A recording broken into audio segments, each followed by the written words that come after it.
Terminal sterilization, which is, of course, the final manufacturing step, is often outsourced to external service providers in order to guarantee a gapless supply chain. It is necessary to perform a risk assessment by the manufacturer to judge how critical the availability of sterile medical devices really is. To enable this, you might consider a second source. What that means, we will talk about that in a second. You might want to do this to make the process a real success and a lasting process success as well. So we will give you an overview about transitions between different sterilization methods, connected timeframes and consequences. Both speakers are very well known during the day. We are meeting again Annett Heilmann. She holds a degree in biomedical engineering and has worked as a key account manager in the field of radiation sterilization at BGS for 25 years now, and she's also a member of the National Medical Standards Committee. Welcome back. Yeah, thank you. Also, Marie-Bernadette Watolla is with us. Again, she studied material science at RWTH Aachen at the university and worked in research at the Federal Institute of Materials Research and Testing in Berlin. After her studies, since 2017, she joined BGS, became a deputy head of the section in 2020.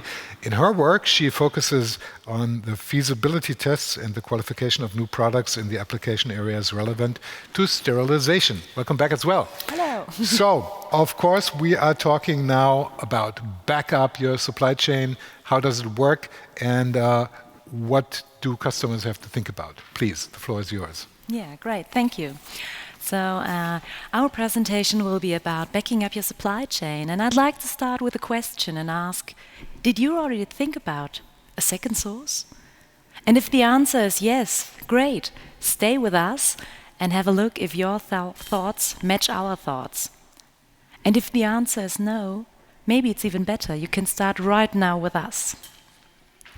In our agenda, we have 3 parts. So first of all, why do you need a second source at all? Why is it worthwhile thinking about the topic? Followed by, how can it be managed? And last but not least, we will present a case study. So for the next slides, I will hand over to my colleague, Annett. Thank you, Marie. Yes, why do you need a second source?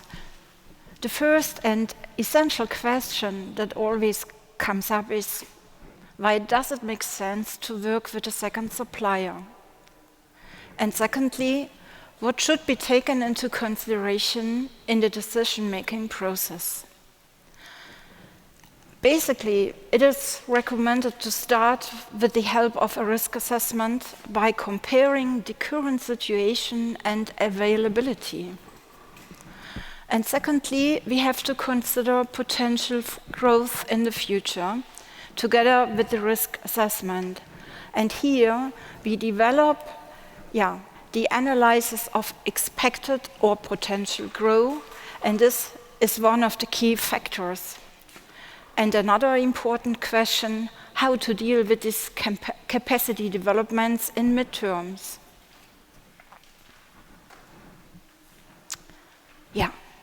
How can supply be secured? Can this growth be fully served by just one provider?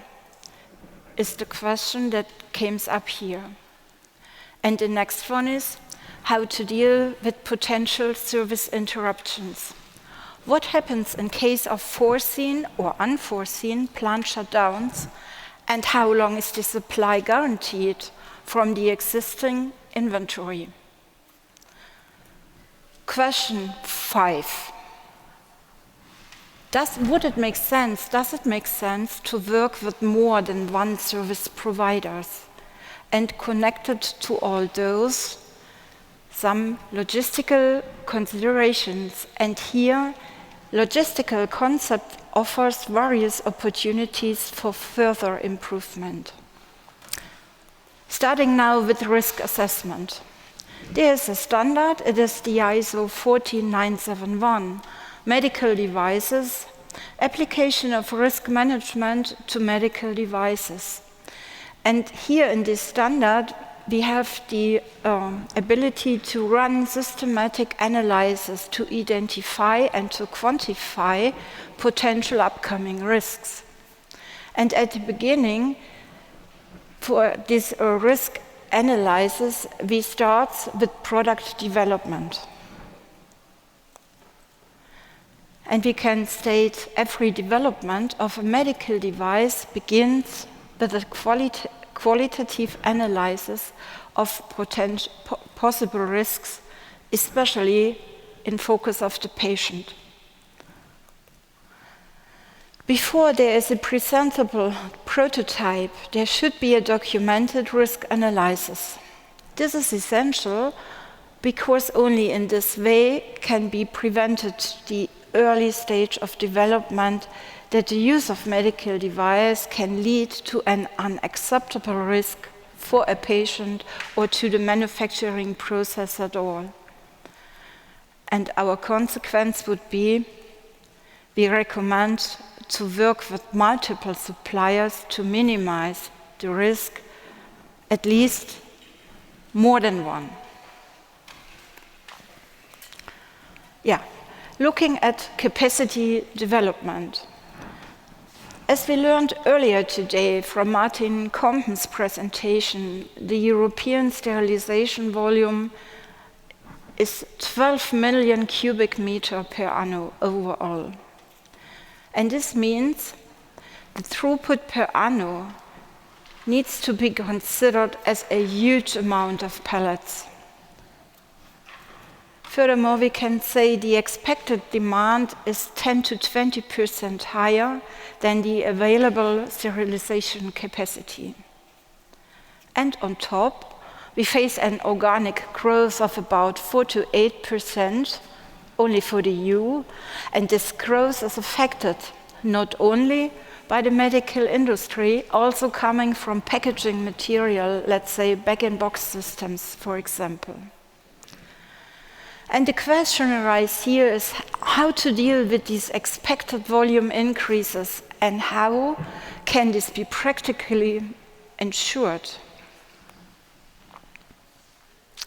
Yeah, let's drop in a bit deeper in potential growth and secured supply. The consequences of the previously described situation have to be considered for different chronological periods. And we have to consider, firstly, short-term increases. And here we have to state, unfortunately, it's very often not possible to react with a high grade of flexibility to increases in volume at short notice due to the generally high utilization of the plant capacities. It's a bit another story concerning mid and long-term periods.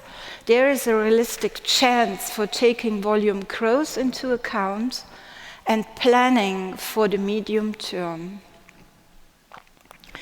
Our general recommendation in this case is expected further growth should be secured by a supplier contract at an early stage. How to deal with service interruptions? Service interruption, not only at BGS, also at all other service suppliers, usually appears in terms of gamma once a year to compensate the decay of cobalt-60 and to load the required activity into the plants. In order to operate the plants at a technically constant high level and therefore ensure reliable availability, our irradiation facilities have to be maintained at scheduled periods. And we have to state, despite the best maintenance and care, it can unfortunately happen that systems fail unexpectedly. Of course, in such unpleasant situation, we will do our very best to bring the breakdown system back into operation as quickly as possible, but it can also be useful to have another alternative in place. And last but not least, due to fluctuations in the original manufacturing process at the customer end, for example, due to plant failures during production or due to seasonalities, the originally agreed quantities cannot be delivered by the customer. And here it is very important to understand. Unused gamma capacities are loss capacities, and they can neither be stored nor compensated later. What does it mean, logistical concept? And what advantages does a sophisticated logistical concept offers to customer? Taking into account my many years of practical experience, I can state that very often the logistical processes of globally operating customers have grown along with the success of their business model. As a result, not all supply chains are always optimized. And here it makes really sense to take a close look at all the manufacturing sites and the sites used by the customer approved for sterilization service providers, especially when the products are not sent to a central warehouse after sterilization, but directly to a final customer. What are the benefits of using more than one supplier? First and foremost, we think it directly leads to minimizing the risk at all. There are different scenarios possible, and those can be working with different suppliers, meaning different companies.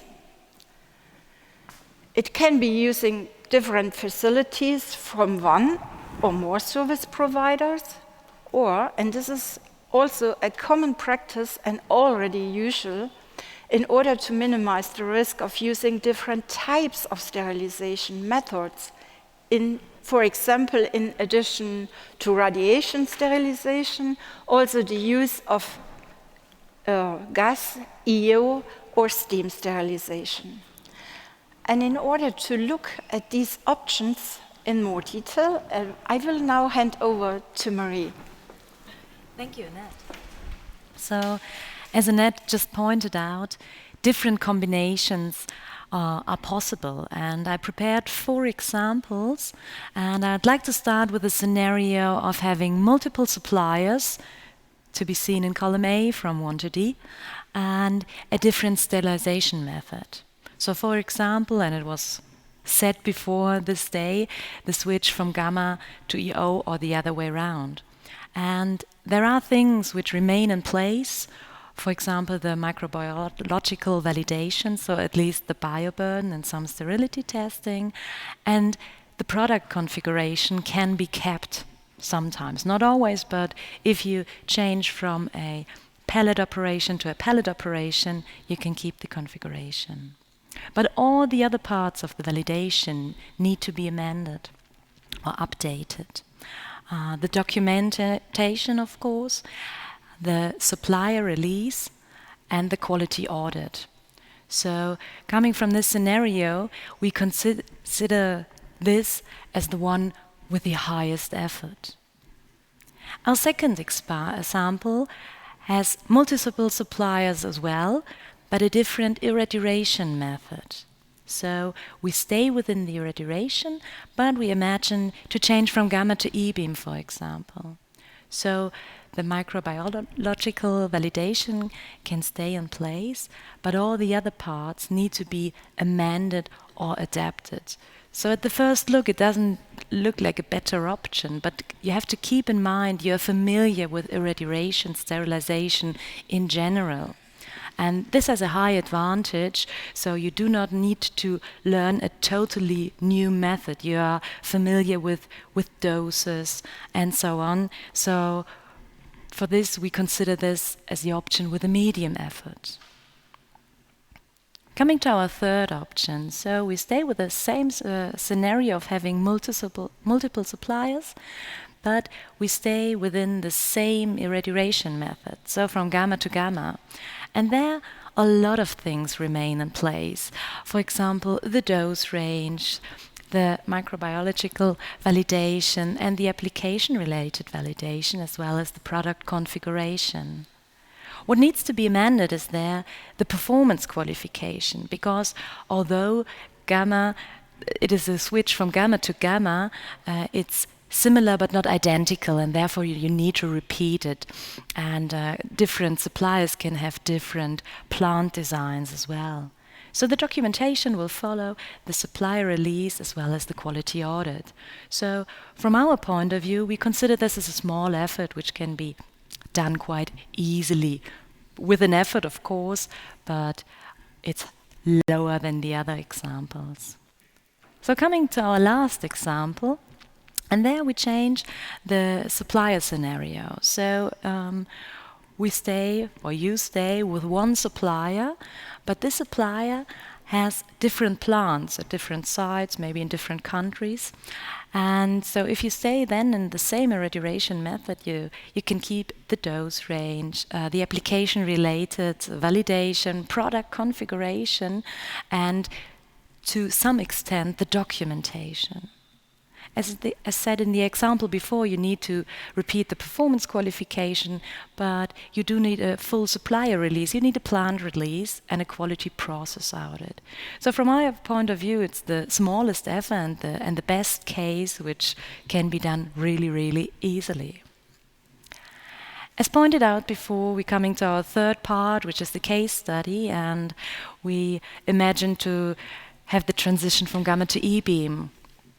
We imagine a medical device, here shown as a syringe, just as an example. We have different topics. So first of all, it's a product design. And the construction of the product itself can remain. A different aspect could be the material selection.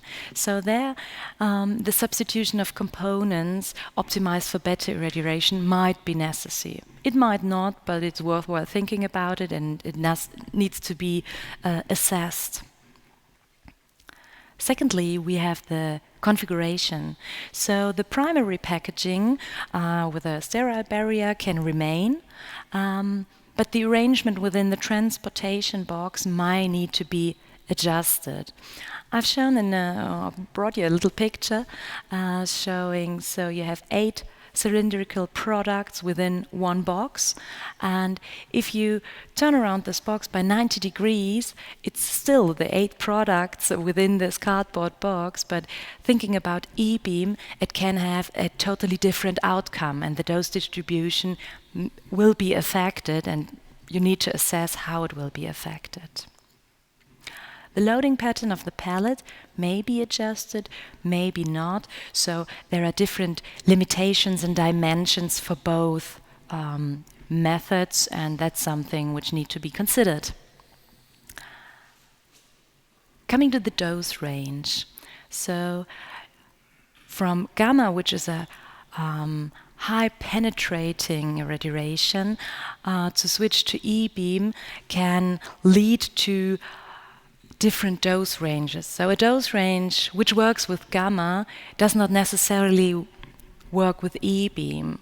So there we have different options, or you as a customer will have different options. So if your bioburden is low, it could be one option to lower the minimum dose. If you have very resistant material within your product, the second option could be to raise the maximum dose. And of course, a combination of both could be possible as well. So everything which enlarges the dose range will help and lead to the success, hopefully. One point which is very, very important, and what we really need you to take with you home from this presentation, is that the configuration of a product and the dose range are dependent on each other, and they are directly linked to each other. So you have to look at both. To make this a little bit more clearer, I prepared an example. So we just imagine we have the same product, but it's differently stacked. So you have a cardboard box, and you have the option to put in 1, 2, or 3 layers, for example. So if we start with the first example, we have a height of a box of about 15 centimeters, and you as a customer require a dose range between 25 and 45, so it's not factor 2, but it's close to. We say, okay, we assess this, we perform a dose mapping, and the outcome will be, in many cases, not all, that it will work. So if you want to stack more products within a box, which is fair enough, it can be done as well, but looking at the dose range, it can mean that the dose range needs to be enlarged because the box will get higher, so the irradiation depth will grow, and the difference between minimum and maximum dose will get bigger, and therefore we need a higher dose range. So coming to the last example is then if you double the height at the beginning to 30 centimeters, so an enlargement of the dose range by 10 kilograms coming from the first dose range might be necessary to ensure an irradiation within the specification. So yeah, we are not at the end, but close, and I'd like to hand over to Annett. Yeah, thank you, Marie. Coming to our last chart for our presentation today, and we have used various examples to show you the essential importance of using multiple suppliers. And the first step should be the performance of a risk analysis. And secondly, based on these results, the right decisions can be made by the customer together with the service supplier. And finally, actions has to be taken. We really recommend this. And the facet is, from our perspective, by choosing a second supplier, the customer has minimized the risk and secured his supply chain. We thank you very much for your attention and stay to your disposal for any upcoming questions. Thank you again. At that point, to Annett Heilmann and Marie-Bernadette Watolla, your third show for today. Congratulations, first of all. Very good showing. One in English, two in German. So you clearly stated your point that it does make sense for a lot of providers to get this second line, you mentioned it before, but I think a little redundancy later in the evening isn't that bad. So is it possible, when qualifying a second service provider, to change the radiation method, just to do a little repetition at that point, so everybody gets that clear? Do you want to talk about it? Yeah, sure. Yes, for sure. It can happen, and it is sometimes the method of the choice.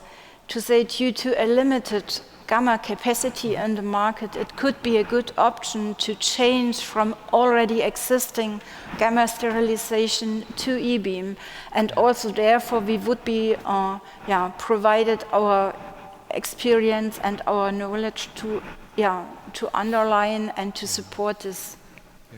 Still, in the ideal world, it would be gamma to gamma, I guess, right? Yeah. Wouldn't it? The easiest one, True. but we do not always go for the easy option. That's true. Thank you so much for the case study. And an additional one, will the dosimetry change in the process? And will it change profoundly, or, No, so we use the same dosimetry system and the same dosimeters. So we are well prepared to have no change in this aspect. Okay, you want to add something? You look like you wanted to add a little bit. I can add here a bit. So what the major change would be the consideration of one irradiation unit, taking a whole palette into consideration regarding gamma irradiation. Then we have to transfer to an individual or single transportation box. And this would be then the unit we have to examine, and the dose mapping runs on that. Yeah. So you did this case study. Do you offer case studies in general to customers to say we go for that second line?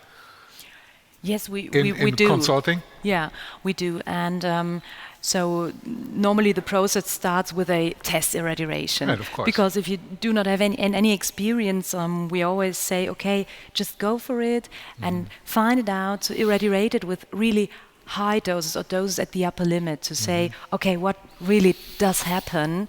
And then we go further, step by step. All right. Thank you both so much again. Danke an Annett, Heilmann, Marie-Bernadette, Watolla für diese dritte Runde am heutigen Tag. Meine Damen und Herren, es ist jetzt, ich gucke mal auf die Uhr, 17:54 Uhr. Wir sind sogar in der Disziplin ein paar wenige Minuten früher als erwartet, aber ist ja auch gar nicht schlecht, ne, wenn man so komplexe Vorträge und Diskussionen hat. Ja, wir wollen Revue passieren und einen Ausblick wagen und das gemeinsam mit Thomas Österreich, den wir heute natürlich schon getroffen haben, in einem Panel tun. Ja, bei Österreich ein paar Highlights des heutigen Tages. Was ist bei Ihnen hängen geblieben, vor allem oder besonders? Ja, Sie sehen mich hier sehr zufrieden stehen. Okay. Ich bin sehr angetan von dem ganzen Tag. Für uns war das ja auch sehr aufregend, auch speziell im ganzen Vorfeld. Jetzt auch das Programm in einer gewissen Abfolge jetzt auch zu sehen und auch zu bewerten und auch für uns zumindest festzustellen, dass wir, glaube ich, ein sehr buntes, abwechslungsreiches Programm, sehr informativ, mit Praxisbeispielen, mit sehr viel externem Input auch für das Geschäft, was wir so betreiben. Wir haben eine globale Betrachtungsweise auf viele Dinge gebracht. Muss ich sagen, hat gut funktioniert. Wir haben eine hohe Frequenz gehabt, auch heute in Zahl der Besucher. Wir haben ja im Hintergrund die Möglichkeit für Chatkommunikation mit unseren Experten, die im Hintergrund arbeiten. Ich habe mir gerade noch mal ein ganz frisches Feedback geholt. Es war nicht langweilig den ganzen Tag. Also auch dieses Medium ist ein Stück weit genutzt worden.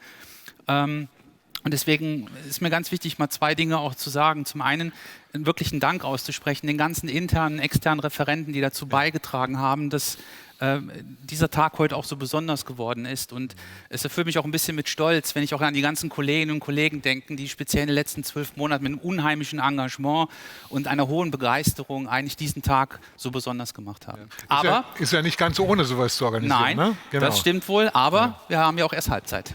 Wir haben erst Halbzeit, ganz genau. Wir wollen mal ein bisschen gucken, Herr Österreich. Ja. Was steht denn morgen auf dem Programm? Ja, morgen treten wir eigentlich in die zweite Welt der BGS ein. Wir hatten natürlich heute sehr stark Medizinprodukte. Wir haben über Sterilisationsthematiken gesprochen, auch über Technologien. Morgen betreten wir die andere Welt der BGS, nämlich den Bereich der Strahlenvernetzung. Ein Bereich, der sich damit beschäftigt, dass wir Materialmodifikationen haben, dass wir Eigenschaftsveränderungen an Produkten vornehmen. Auch hier werden wir wieder eine ganze Reihe an Experten aus Wissenschaft, Technik und Forschung haben. Wir werden uns mit Megatrends in Teilen beschäftigen. E-Mobilität, additive Fertigung wird morgen ein Thema sein. Wir werden es ähnlich aufgesetzt haben wie heute, dass wir Diskussionsrunden haben, Praxisbereiche, Informationen, auch aus der Forschung. Und ja, auch ein ganz spannender Tag, den wir da morgen gestalten werden. Und nichtsdestotrotz lade ich heute alle ein, die heute nicht die Gelegenheit hatten, den virtuellen Rundgang zu begleiten, den wir heute zweimal angeboten haben, den vielleicht morgen wahrzunehmen. Weil auch das ist eine schöne Erkenntnis, die wir heute gewonnen haben. Weit über 100 unserer Besucher haben es genutzt, sich mal BGS anzugucken im Werk. Und das ist zum Beispiel, ja natürlich, und das ist zum Beispiel auch ganz spannend, gerade auch wenn Sie über Präsenzmessen sprechen, die Haptik dessen, was wir tun, nämlich mal zu sehen, was ist das überhaupt, welche Technologie steckt dahinter, welche Logistik, welche Anlagentechnik, versuchen wir zumindest mal bei dieses Medium ein Stück weit den Leuten näher zu bringen.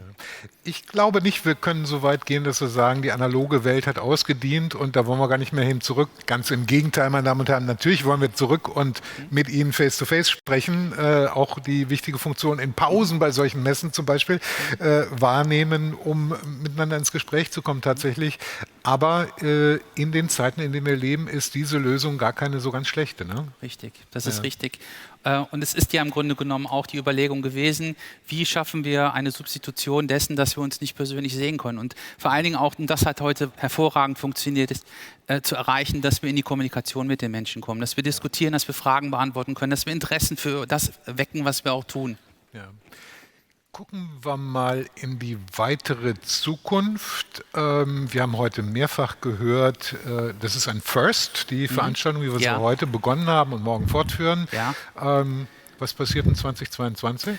Ja, so viel kann man heute schon sagen. Also es wird die Irradiation Service Days auch im nächsten Jahr geben. Wir haben also die Planungen im Grunde schon gestartet für den Herbst 2022. Wir werden auch alles, was wir heute gesehen haben und auch morgen noch sehen werden, auch weiterhin zur Verfügung stellen. Die Chatfunktion, also dass man sich mit unseren Experten austauschen kann, dass man Termine vereinbaren kann, werden wir aufrechterhalten bis zum 15. Oktober. Die Live-Sessions, die wir heute gemacht haben, werden wir auf der Plattform zur Verfügung stellen in den nächsten 1 bis 2 Wochen. Und die Plattform an sich bis zu den nächsten Service Days werden wir also ein Jahr auch aufrechterhalten, dass jederzeit jeder auf alles Zugriff hat. Was die Präsentation angeht, da kann man gerne mit uns in Kontakt treten. Wir können es dann auf Nachfrage auch gerne als PDF-Formate zur Verfügung stellen. Da bitte ich Sie dann wirklich aber mit uns konkret in Kontakt zu sprechen, dass wir das vereinbaren können. Wunderbar, das war ein richtiger Wrap-up. Ein ganzes Jahr können Sie sich das noch angucken, meine Damen und Herren, und auch natürlich entsprechende Materialien sich holen und der Expertenchat noch bis zum 15. Ich bin jetzt ein bisschen redundant, weil es sich lohnt, an der Stelle das zu sein, glaube ich. Und ja, mir bleibt zu sagen, schön, dass Sie dabei waren. Es war mir eine große Ehre. Seien Sie morgen wieder dabei, an Tag 2 der Irradiation Service Days. Wir beginnen relativ früh, noch vor 9, 10 vor 9. Morgen seien Sie bitte dabei. Wir würden uns wahnsinnig freuen. Danke für Ihre Aufmerksamkeit. Schönen Abend.